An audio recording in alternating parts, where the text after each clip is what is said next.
What's going on, guys? This is Pedro here. Let's give you a quick update on what I've done today.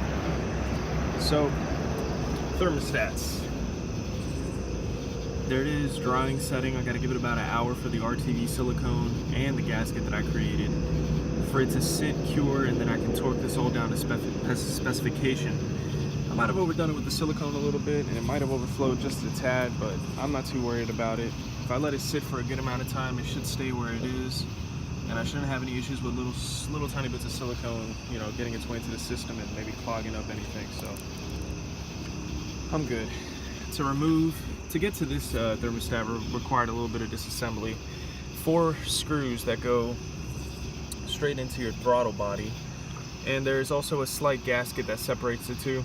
I'm gonna have to cut out a custom gasket for that one and get it all bolted up. There's a sensor here that I undid via these 2 little wires. There was a nut that held this blue little emissions valve, as well as this, onto that thread there. I got rid of that one. And from there, everything was pretty easy to move. This air box removed out of the way. I was able to get to the top 2 bolts fairly easily.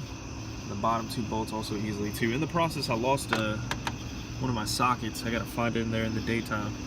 But so far, so good. That's another part of this puzzle complete. I'm not too worried about anything else. I'm just waiting for more parts at this point. Belts, thermostat, belts, radiator, and my 2 fans. But at least I got finally something done officially, and I can reassemble this and know that I did this pretty well. So let me get in there so you can take a look, take a peek inside.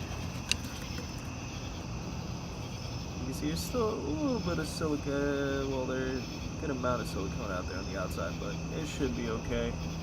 I might have done overkill, but